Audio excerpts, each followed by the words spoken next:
Miss Kangana Ranaut जी। माननीय अध्यक्ष जी, मैं आपकी धन्यवादी हूँ कि आपने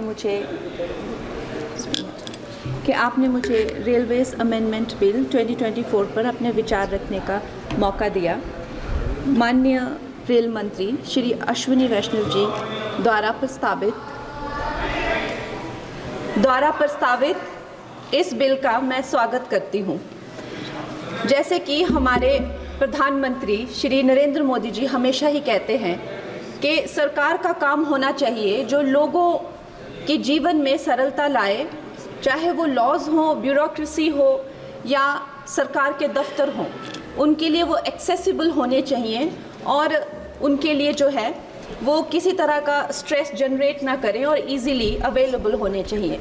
निश्चय ही ये जो बिल है इस उद्देश्य में जो है वो सफल होता है और इसके अंतर्गत जो है 1905 में जो रेलवे बोर्ड एक्ट था उसको 1989 में जो रेलवे एक्ट है उसमें क्लब किया जा रहा है। निश्चय ही इस तरह के जो एक सिंगुलर लॉ बनाकर जो है वो आई फील कि हमारे जो साधारण मानवीय हैं उनके लिए बहुत ही इजीली अवेलेबल होंगे, एक्सेसिबल होंगे, इसीलिए मैं इसका स्वागत करती हूँ।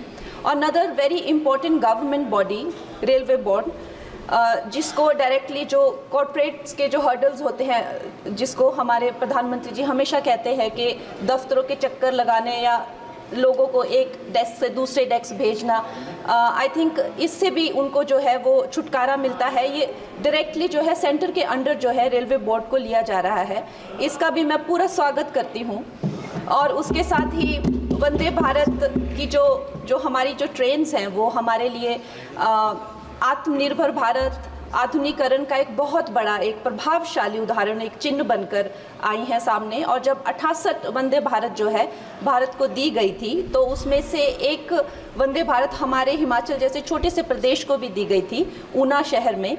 उसके साथ ही मैं जानती हूँ कि हिमाचल बहुत ही एक दुर्गम क्षेत्र है, मगर जिस तरह से हमारी सरकार भारतीय जनता पार्टी जम्मू कश्मीर हो गया या और पहाड़ी इलाके हो गए, उनमें जो है इतने ज़्यादा रेल प्रोजेक्ट्स जो है वो लॉन्च कर रहे हैं, उसी के साथ भी हमें भी हिमाचल के लिए बहुत ज़्यादा जो है वो सर्वेज हो रहे हैं, रेल का बजट मिला है। शिमला हो गया या धर्मशाला, कांगड़ा और बैजनाथ हो गया, ऐसे ना जाने बहुत सारी जगहों पे, हमीरपुर जैसी जगहों पर जो है बहुत सारे प्रोजेक्ट्स आ रहे हैं।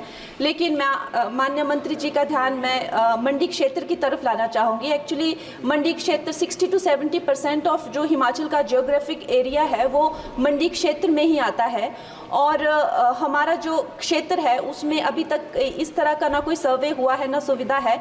अगर हमारे क्षेत्र में अगर चाहे वो सेंट्रल मंडी अगर दिल्ली से जुड़ता है या चंडीगढ़ या चाहे अंबाला जैसी 2-3 जगहों से भी अगर हमें जोड़ा जाए तो हमारे हिमाचल की जो प्रगति और विकास है उसमें हमें बहुत सहायता मिलेगी। और उसके साथ ही मैं बहुत बहुत बधाई देती हूँ हमारे मंत्री जी को for 2024 railway amendment bill. Thank you.